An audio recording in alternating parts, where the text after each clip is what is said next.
It's a special December edition of Golden Black Live. Mike Bobinski joins us. That, by definition, makes it special today. And Tom Dienhart as well. That also is an important thing. Welcome to the show, and we'll have Mike on. Then we're going to talk a little football recruiting with Brian Newbert and Tom Dienhart, and a little basketball, obviously, with Brian last segment of the show. This will be our only show in the month of December. We'll be back in January as well. I want to thank our sponsors, Hilton Garden Inn, State Farm agent Trent Johnson, and, of course, Triple X. We all had breakfast there a time or two over the course of time. But Mike, nothing going on in the world of Purdue sports. Yesterday actually was a very important day. We always talk about National Signing Day. You've been through a lot of them as an athletic director, but this is one that, at least from our perspective, looked like it took a real turn for some real positive things happened yesterday. Yeah, I think, as Jeff has said many times, and is apparent to all of us that pay close attention to the program, one of the challenges that we had this year was the ability to have quality depth. And I think as we layer class after class after class, you look ahead now and say, okay, once these young guys start to mature and develop in a way that you would hope that they would, we're going to be a program that down the road, when you have injuries, you'll be able to just sort of plug and play and move on without maybe the drop-off that we experienced a little bit this year, just because guys weren't quite ready yet. Not that they're not lack talent. It's not that. It's just readiness and physical preparation and maturity and all of that we want to get to that point where you can sustain the things that inevitably are going to happen. Everybody has injuries. I'm not moaning and groaning about the fact that we had injuries. That happens. It's a contact sport. But you've got to have your program established and mature enough to the point where you can sustain them and just keep on keeping on without it being a setback. Yeah. How involved are you with recruiting, Mike? Do they ever bring kids? I do it all. I do it all. That's what You and Aaron, right? There you go. No. So what typically happens, Tom, is I'm as involved as the football staff wants me to be. More often than not, it'll be with specific young folks that come on campus with parent, a coach, family, whatever it might be. They'll ask me to come in and visit with them and talk about the broader Purdue experience and what our vision is for the program. And I love doing that. I absolutely enjoy doing it. It's an easy thing to talk about, all the positives, what a Purdue experience and opportunity can mean for them. So I do it whenever asked, and not just for football, for other sports also. Yeah, you look at what the result of what happened yesterday, though, and Jeff Brom talks about that fit and being able to also be nimble, because so much changed, not just to Purdue, but all around the landscape of recruiting in that last 48 hours, is the ability to get the kind of kids you want in here. You've got to be nimble, and you've got to be at the ready at all times. Yeah, no question. And I think our guys do a great job. And I've been with Jeff and multiple other coaches on the staff.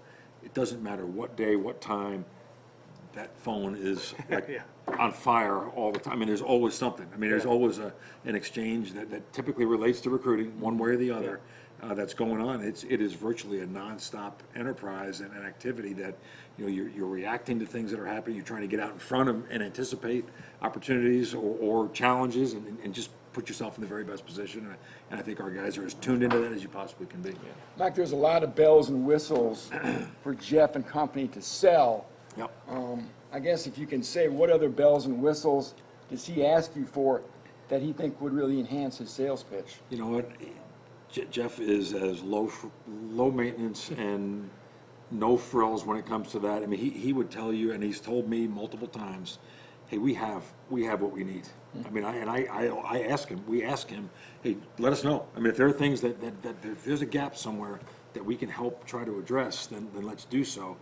But he says, no, we've got the tools. We've got everything in place, and it's bells and whistles. But for Purdue, it's really as much about the opportunity to get a Purdue degree, to the weight and the strength and the preparation that gives you as you move on in life. And we've invested more and more in that side of things. We've hired Peyton Stovall last year to come in, and his job is not to win games. His job is to provide an opportunity and experience for our young people from the day they get here to the day they leave that prepares them for life after athletics. And who better to do it than a guy like him, who was a great basketball player, who probably would have earned a living for some period of years, whether it be in the NBA or overseas, but couldn't because he had devastating knee injuries. So he speaks from a place of real life experience. Hey, this is where I thought I was going. This is what happened. And so making sure that he he provides that set of experiences, him and others that work with him, Lacey Carmen Johnson and Kathy Wright Eager, others that work in that same effort. You know, providing that is as important as anything we can do from a shiny object thing. You know, that's the stuff that lasts. You know, Mike, I spoke to Marcus Bailey a couple days ago for an exit interview. I asked him what person influenced him the most while he was at Purdue, and he said Sean Pugh. Yeah. Well, obviously, he's a great asset Sure. to the football program. A guy who's just there for people. Yes. To listen. Yeah, To absolutely. be counsel.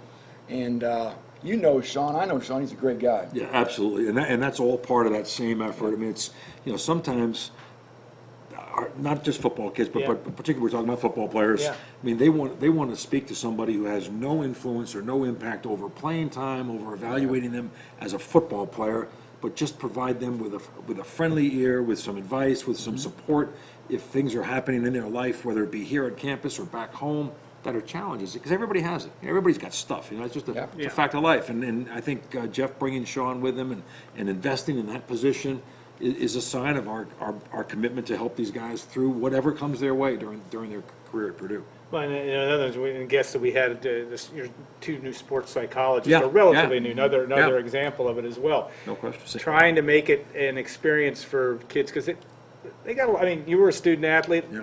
It's different. There's Yeah. a lot to deal with in that, from that standpoint. It is very different, and it's very different today than it was. I met with our student athlete advisory group last week, and I told them, you know, my experience, you know, several hundred years ago as a student athlete, and today is night and day different. There's almost no comparison.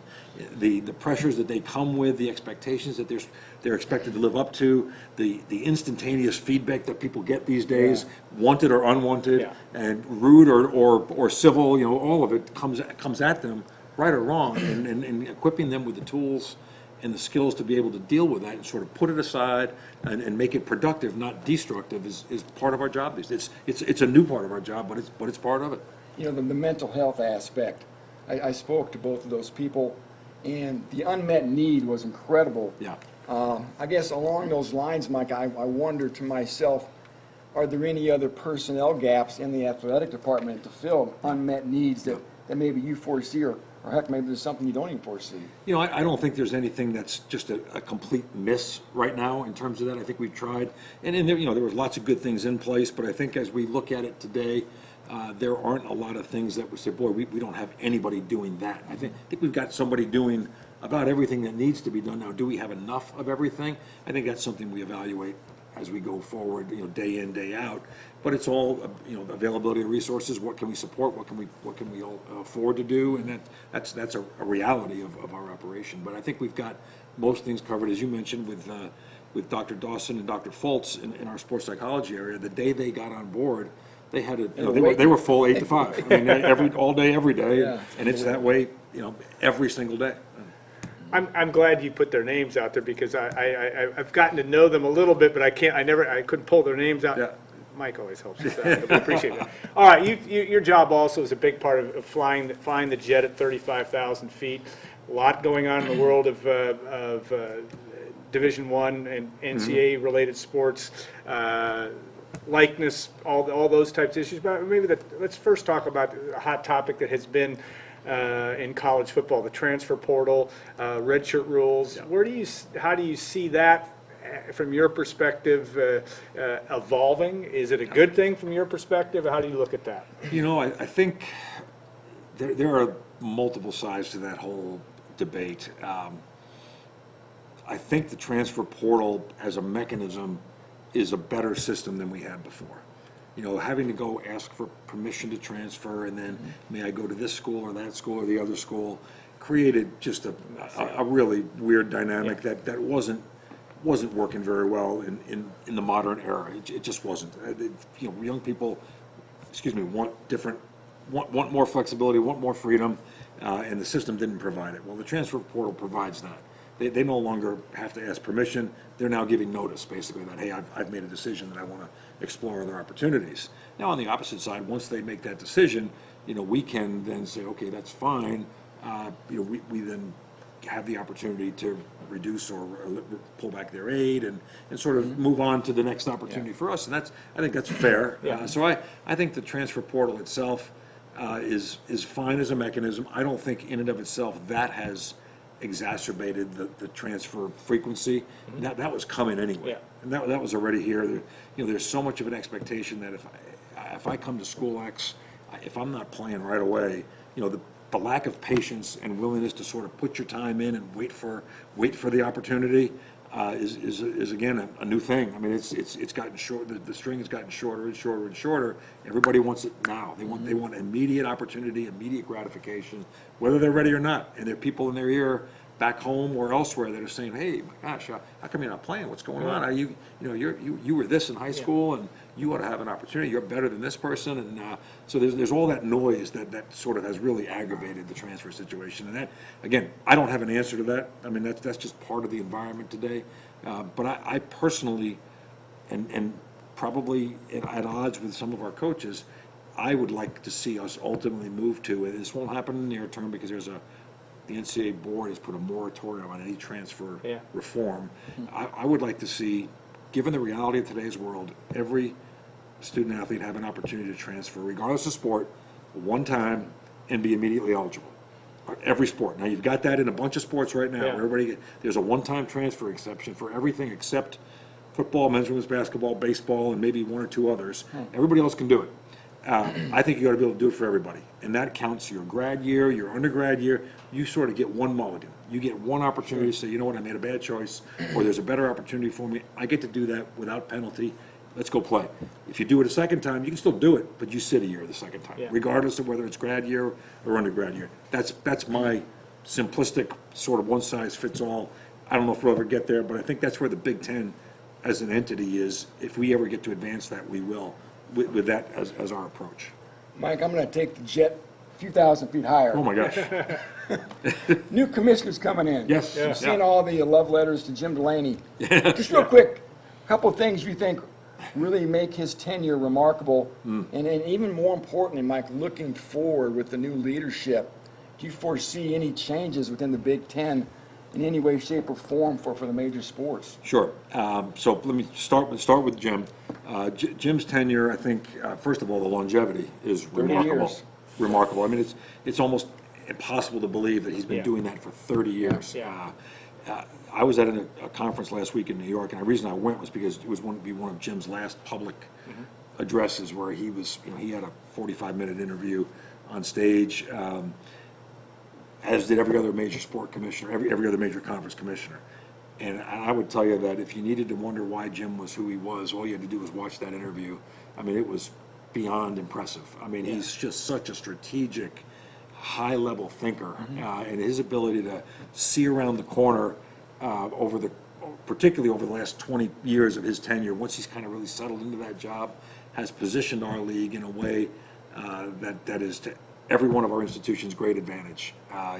He's from a strategy, from a media perspective, from never losing sight of the fact that our league is really grounded. I mean, do we want to win in our league? Hell yeah, we want to win. We want to win at the highest level. But our emphasis on academics, our emphasis on community and values, and the top to bottom collaboration amongst the Big Ten institutions. It's not just an athletic thing.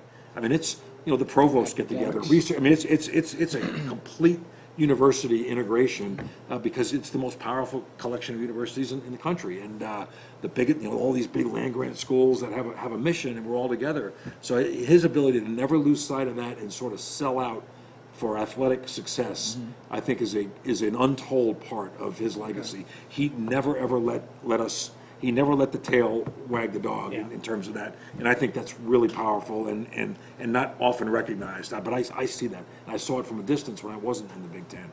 Now with Kevin Warren coming in, Kevin's really accomplished, really smart, really sharp and experienced gentleman.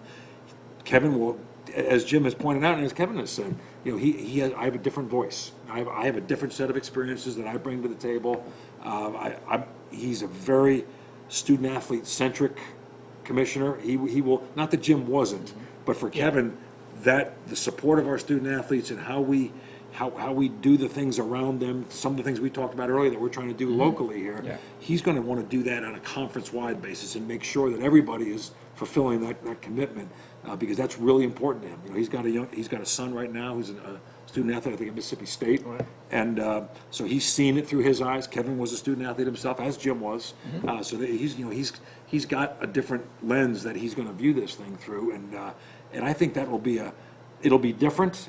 I don't think we'll lose any traction on our positioning from a media. He's connected with all those folks also, but I think it'll be a really interesting sort of just shift in voice and focus when we get together as a collective group of institutions.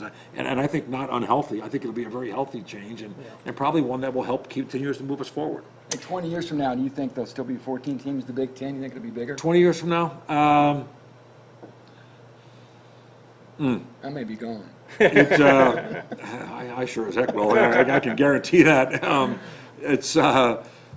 don't know that it'll be, I don't think anybody can sustain, 16 is probably the outer limit for a conference. Yeah. I don't see two other teams right this minute that add Value.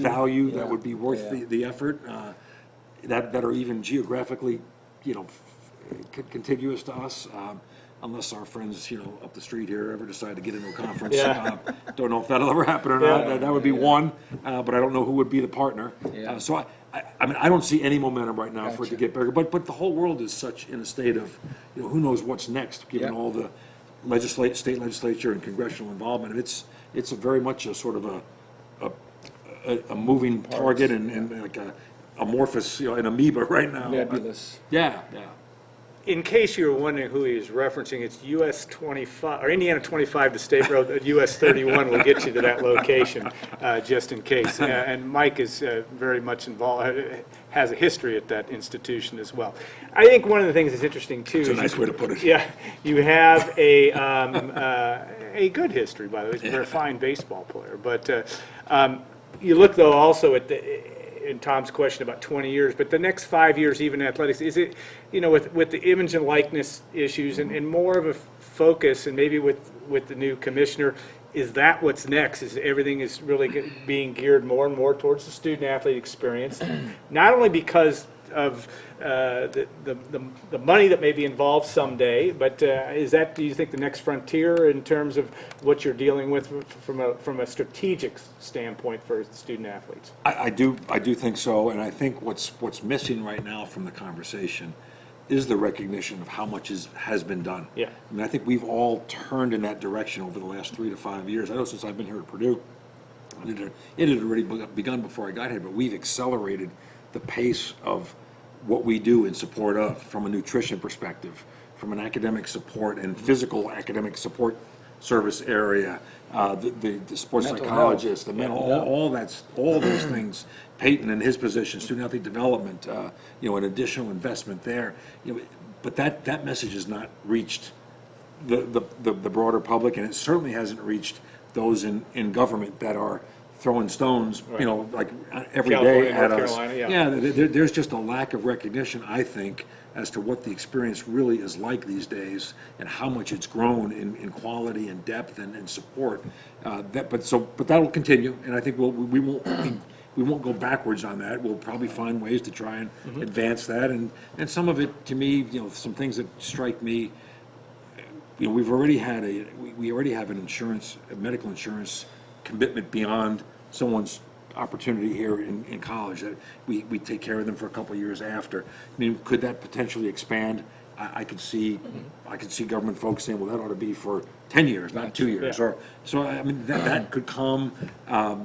Lifetime education opportunities, which again we pretty much have today, but people don't recognize that, they don't understand that. So there's a massive sort of information gap that I think exists that won't solve the entire problem, but I think it'll help soften a little bit of the extreme views that exist right now in Congress and in state government, because they just don't quite get what's already happened, and particularly programs at our level, at the Power 5 level.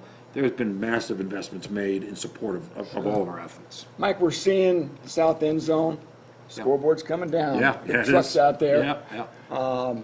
That's going to be taken care of, ready to go for kickoff 2020. Of course, now all eyes are on the Ross-Ade renovation. Mm-hmm.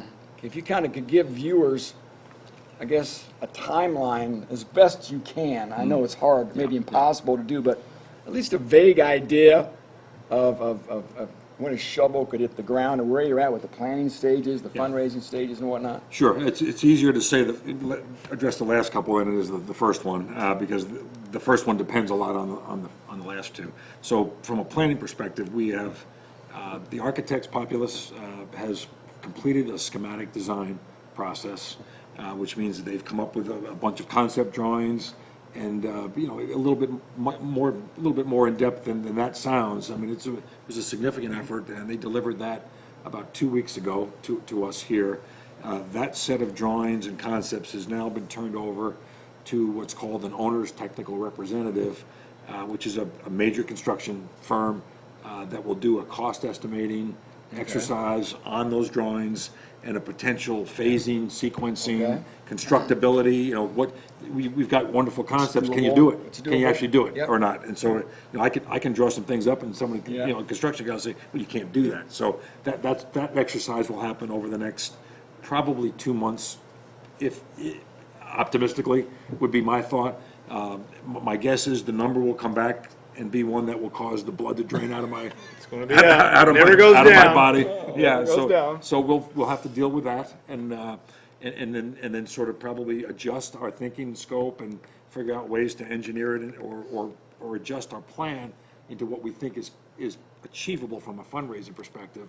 In the meantime, so that's a springtime, probably sort of, okay, here's the size, shape, we can do this, or we think we can do this. And here's what it's going to cost. Yeah, and here's what it's going to cost. Yep. In the meantime, we are having conversations with folks to help that we think can help support us at a significant level to help this thing go along.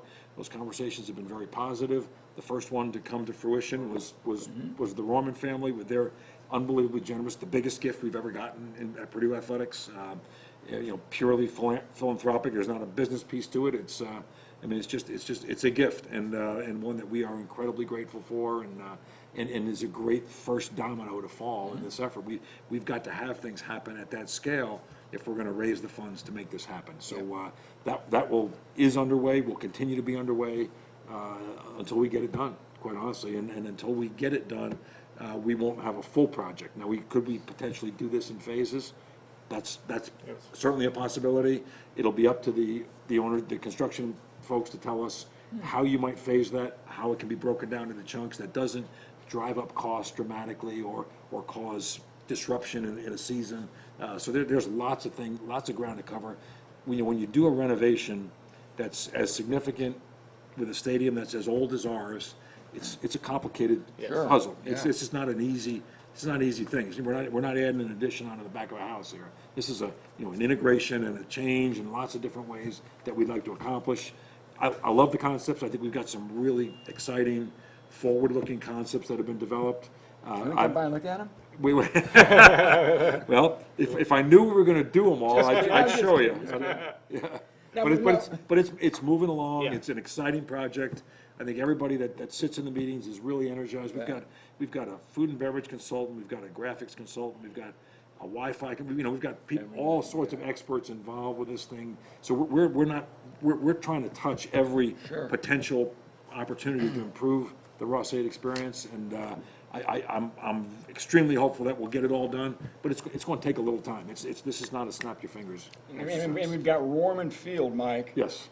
Could we have McDonald's? Dienhart, we can have Dienhart. Ross-Ade, is everything have a price? Could Ross-Ade Stadium become Allen Karpick Stadium?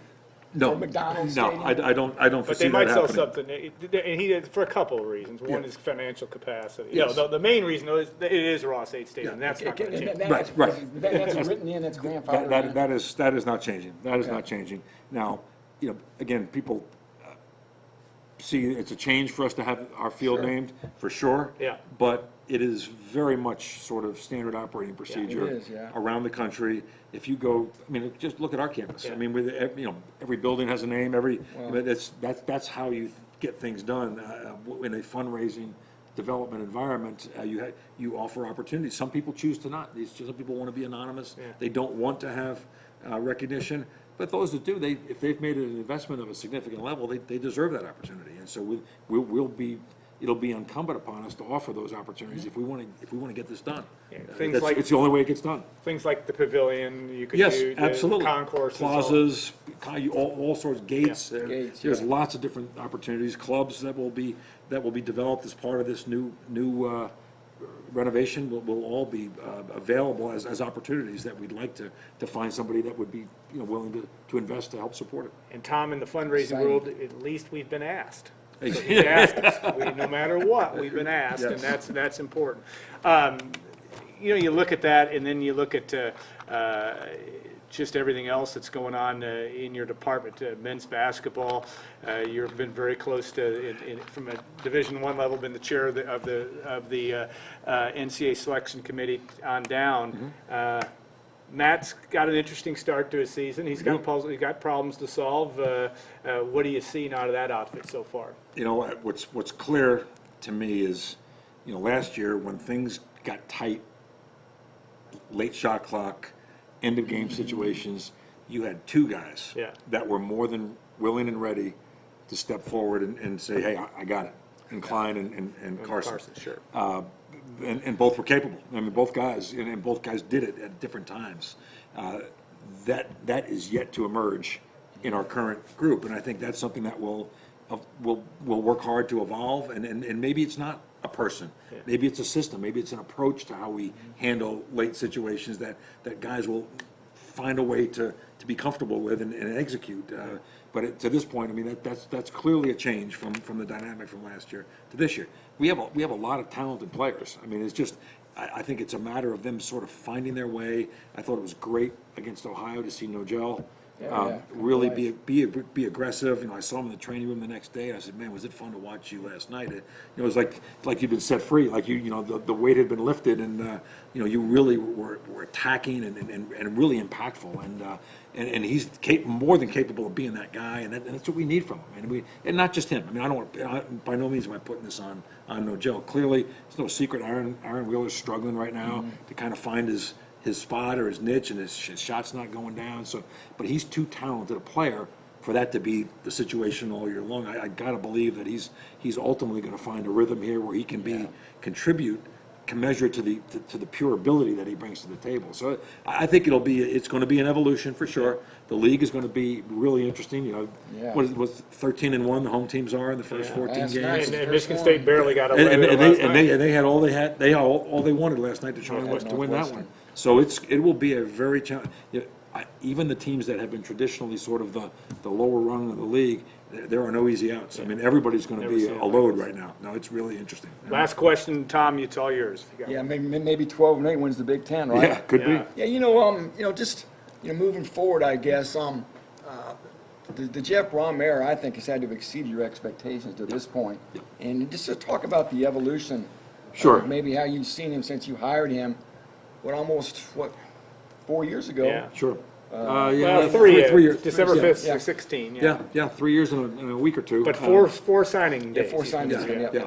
This 4 signing class. So I think from a recruiting perspective, there's no question, particularly these last 3 years. I mean, they've delivered results that are gonna benefit us for the long haul here. There's a layering of talent upon talent, and now it's incumbent upon them to grow and develop and all of that. So I think all that is happening at a really high level. The other thing that it takes me back to is when the absolute recognition, which I knew when we were doing this, but now you see it play out.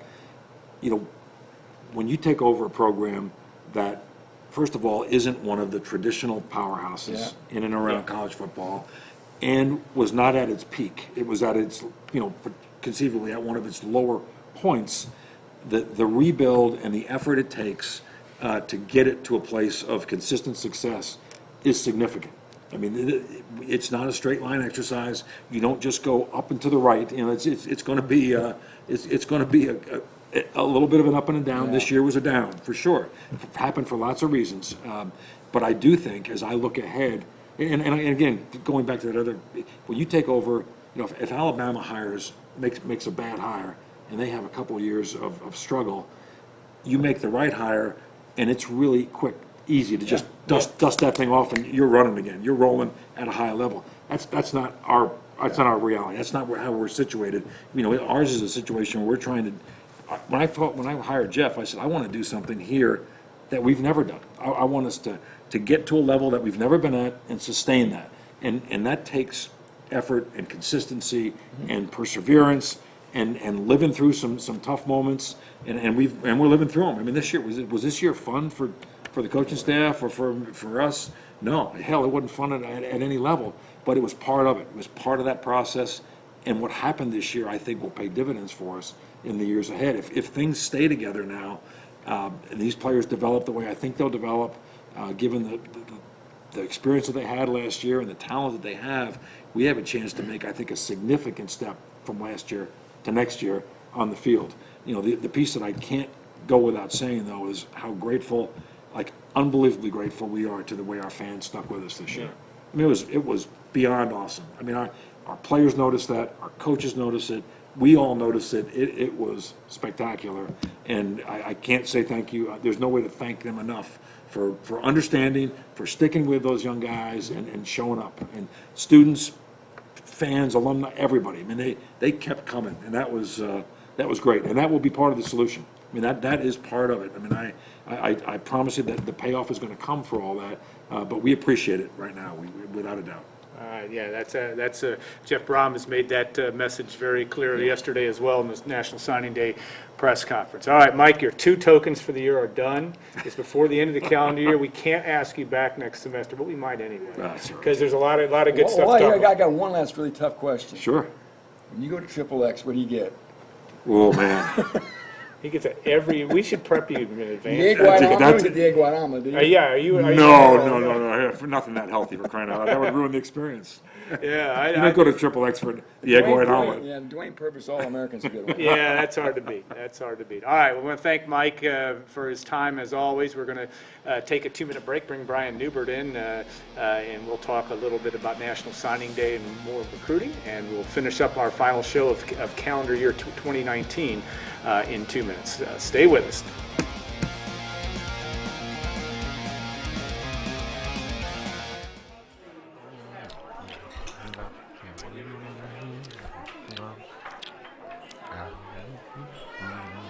Dive into the new Badaya, only at the XXX Family Restaurant in West Lafayette. Ladies and gentlemen, gold medalist David Badaya will now attempt a XXX 5-second tossback. Can he do it?